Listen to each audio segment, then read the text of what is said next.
All right, so we're watching this video and thinking, what's so unique about a dude in a bar throwing darts? Nothing, but then when a dog does it, it is something else. This little guy is trained not only to pull the darts out of the board, he actually puts them up on the ledge, then grabs them, brings them back.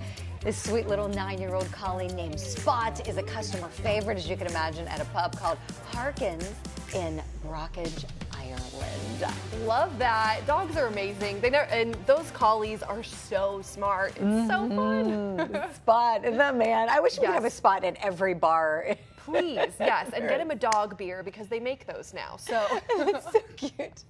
Oh, well, thank you so much for being with us here on Afternoon Focus. I'm Julie Grant. And I'm Alexa Liaco in for Rob Nelson. We want to begin, as always, with the stories from the top of our feed. Yeah, and we move from a talented pup in a pub to a snake, most definitely not in the grass. Take a look if you want to. This couple found a 4-foot snake in their toilet. Oh no.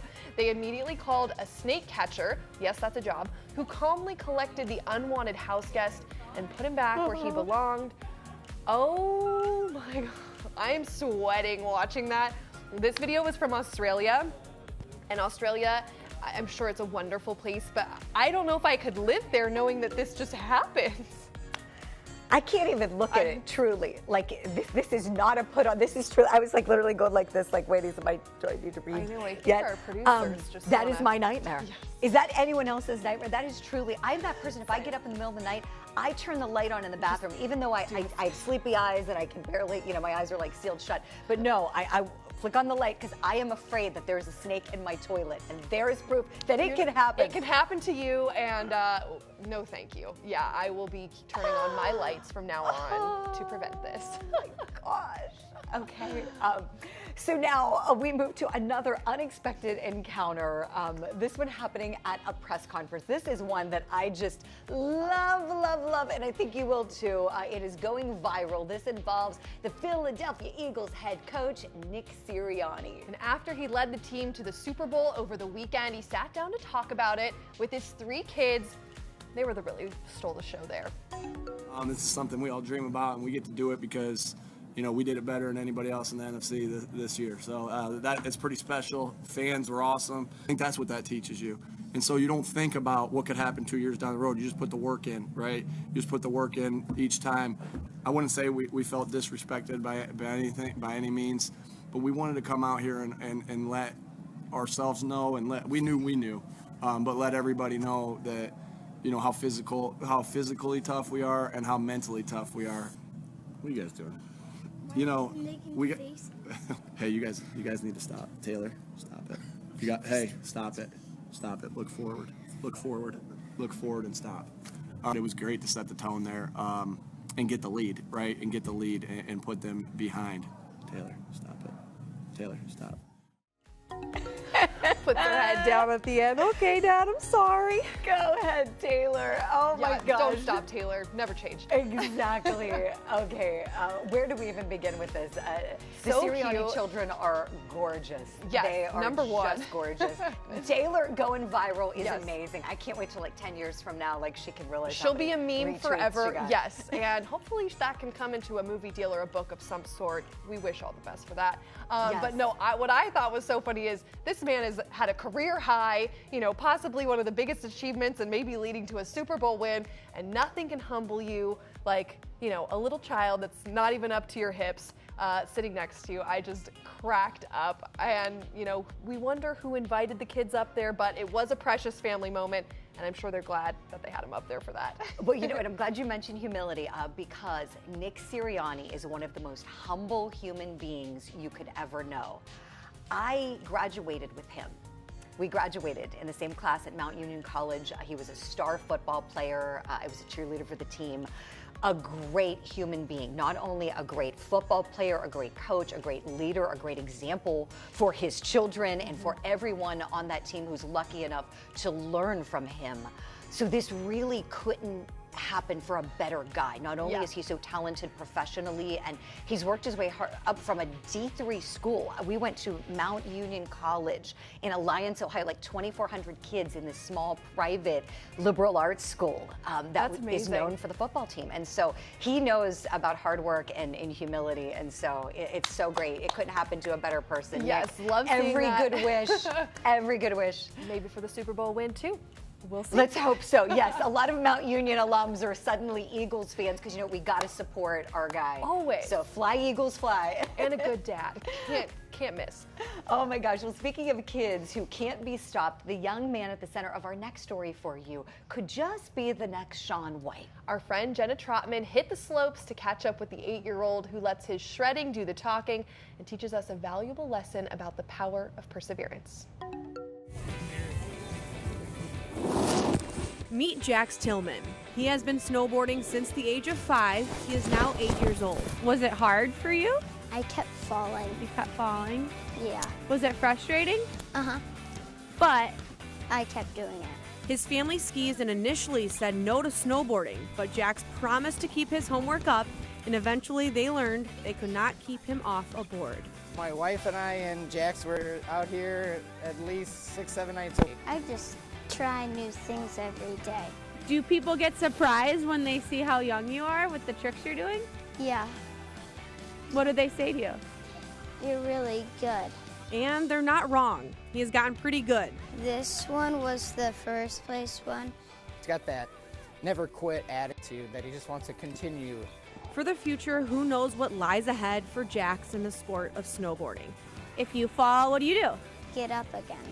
But as an 8-year-old, what do you want to be when you grow up?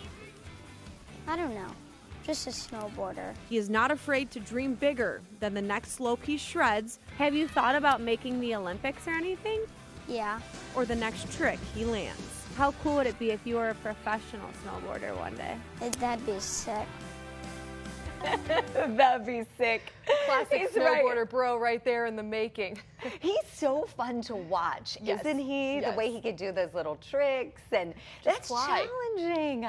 Oh my gosh, as a beginner skier who lived in Colorado for 2 years, those kids were whizzing by and you're just trying to hang on for dear life, and it's incredible. Everyone starts there so young and the athleticism is amazing, and it's just so cool. Their snowboards are maybe this long and they're flying through the trees. So that's so cool, and I hope he does become a pro snowboarder one day, just like Shaun White. We're wishing him all the best.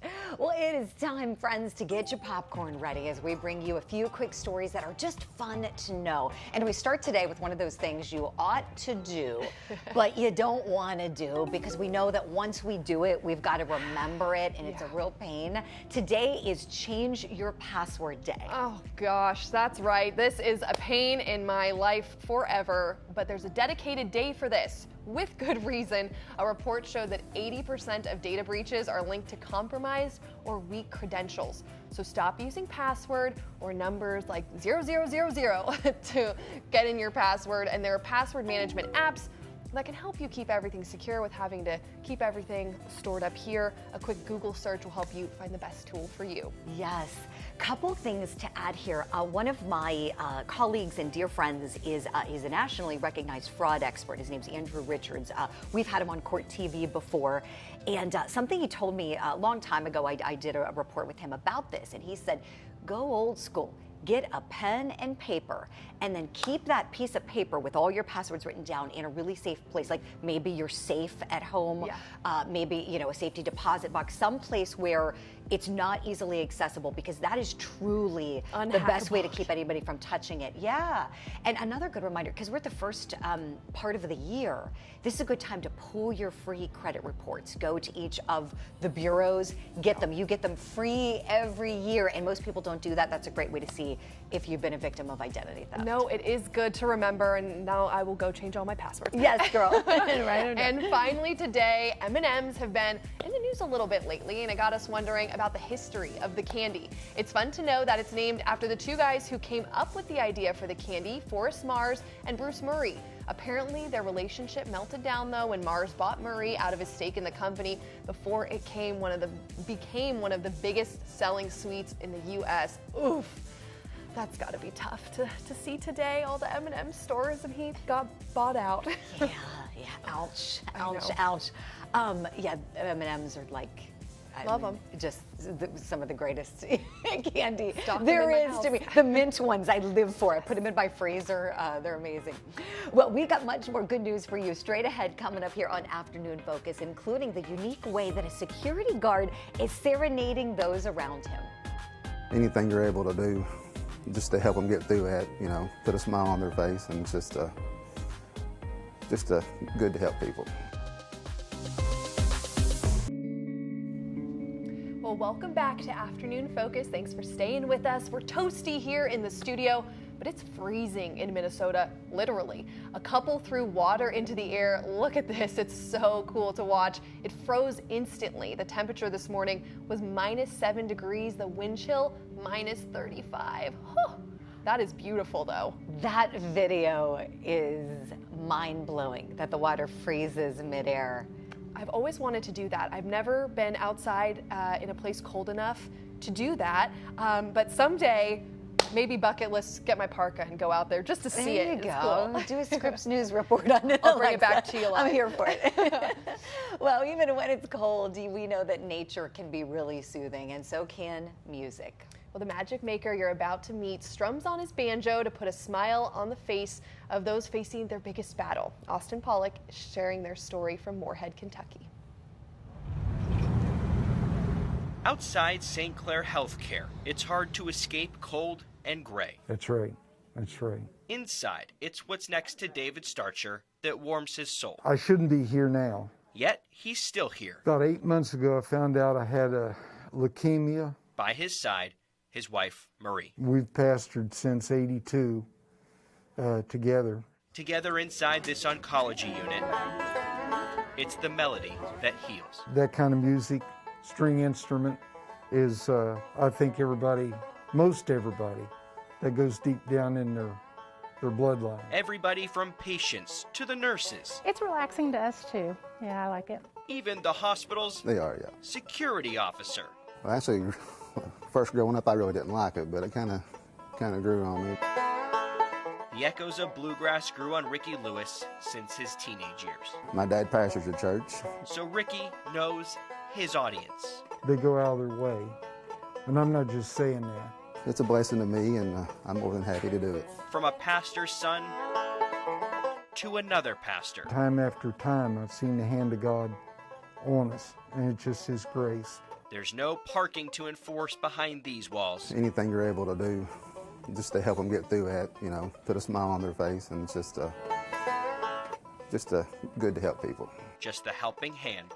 Gives everybody hope, because we don't have no control over nothing. And hope for brighter days ahead.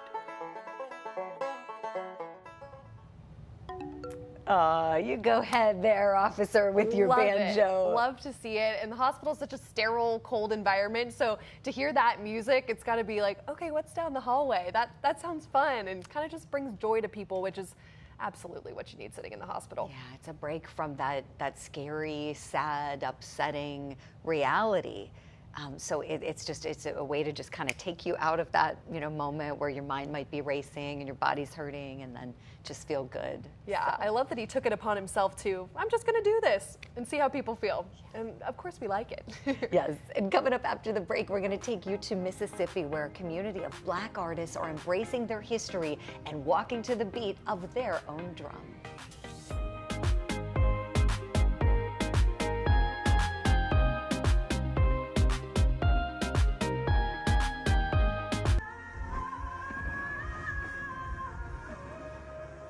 Welcome back, and we see here the one and only Queen Bee showing us how she is still that girl during her first headlining show in 4 years, if you can believe it. Gosh, that pandemic really put a wrench in the beehive getting out there to support her. This was in Dubai.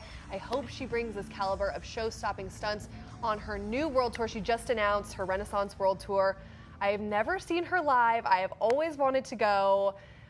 Those tickets are going to be expensive. I know that. Yeah, get in line, right? Right. Now's the time I know, maybe start looking, see if Yes. if she's coming to a city near you. Yeah, I She's mean, got to come to Atlanta. Come on. oh yeah. If we are here for it, Beyonce. Yes, we are we're ready. here for you. We're gonna line my up outfit and ready. make a party out of it. Yes. Well, as we take the month of February to celebrate the artists that represent Black excellence, Beyonce definitely at the top of so many people's lists, including mine. But if you look closer, there are smaller communities across America paving their own way too. Yeah, Jesse Cohen traveled to Jackson, Mississippi to show us just how their roots to blues and other genres are being highlighted to give credit where credit is due. Like a blank canvas, music has the ability to be anything. I'll know that it's special when something stops me in my tracks and I'm like, wait, what was that? Let's go. Well, we ready, Daniel. Here we go. I'm feeling myself. When it comes from Jackson, Mississippi, You better sing, Stephanie. artists here say it has deeper roots. I see so much potential here. I see it as Wakanda. And it's like we're hidden in plain sight. My name is Stephen Brown, AKA Fifth Child, and I'm a hip hop artist and producer from Jackson, Mississippi. Artists like Fifth Child could have left for music hotspots like Atlanta, LA, New York. And I choose to live here. Known as one of the South's most groundbreaking hip hop artists, he independently released 9 solo albums.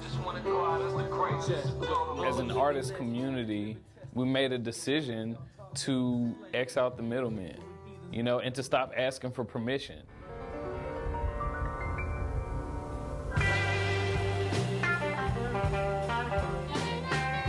Mississippi is taking back its identity, he says, pushing the rest of the country to pay homage to its music history. The national music scene has started to pay attention to the rise of hip-hop coming out of Jackson, but experts say we can actually trace Mississippi back to the birth of the blues and influencing genres from jazz to country, rock and roll to gospel. There's a line I have in one of my songs that God gave us the blues for our blues. And so it's like out of our trauma, out of pain and sadness, we created art with it. I'm feeling myself. It's the first place to give me my start as an artist. Evident in her music are her Mississippi roots, alongside her courage to be authentic and vulnerable. You can't tell the story of or even define authenticity without perfectly describing Mississippi. It's the artists working to make it that say reclaiming Mississippi's music history is about breaking preconceived ideas and putting rhythm and soul back where it all started. Now people are really kind of starting to tap in just a little bit, but Mississippi is making its mark. I love to hear that they're reclaiming their identity because there is so much rich history there. Yeah, sure is. Bravo to him, and we'll look forward to following him along his journey as he continues. And we're going to continue in just a couple of minutes. Don't go anywhere. Thanks for watching Afternoon Focus. Back. We couldn't let you go without a little animal love. Look at this handsome guy. Oh, he is baby. Alexa's dog, Bailey. Oh, that's my little guy. His eye contact is a skill that is slightly terrifying, but also precious. He loves to stare at you. If he wants food, if he just wants attention, like literally he'll stare at you and you just have to look at him. And then he'll be like, okay, I'm fine. I can go lay down now. But the pandemic, when we were both working from home, turned him into such a clinger. And so he does that often. If there's food involved, though, it's even more intense. But he's just the most precious little guy, and we love him so much. And classic golden retriever behavior. Oh, yeah. Oh, he is just precious. I mean, how can you not look back at him when he stares and gives you those big puppy dog eyes? And oh, that face. So cute. They know how to melt. Yes. They know how to melt us, and I say yes every time. Is that the same with your little girl? Oh my gosh, our animals, we say, are just, they have us wrapped around their little paws. Yes. I mean, anything they want, like. It's fine. Yeah. You want to lay on the bed? You want to sit on the couch? Sure, come on. Absolutely. Well, thanks for sharing Bailey with everybody at Afternoon Focus. We hope you have a great afternoon, and please join us tomorrow to see how a Colorado community is creating a movement by buying the land that they live on. We make decisions about our park ourselves. instead of an investor in New York City making those decisions. Wow. And you lived in Colorado for some time, right? Yes. Beautiful state. It is absolutely gorgeous there. The mountains never get old. And I'm a beach lover, but those mountains really, they capture your heart. So it's got to be special for those people to make their home in such a gorgeous place. I love living there. For sure. Well, we can't wait to see that story tomorrow and to see you tomorrow, too. That is our show for today. Thanks so much for being with us. We want to hear from you, so send us your ideas to our Facebook page, and we'll see you back here tomorrow. Same time, same couch.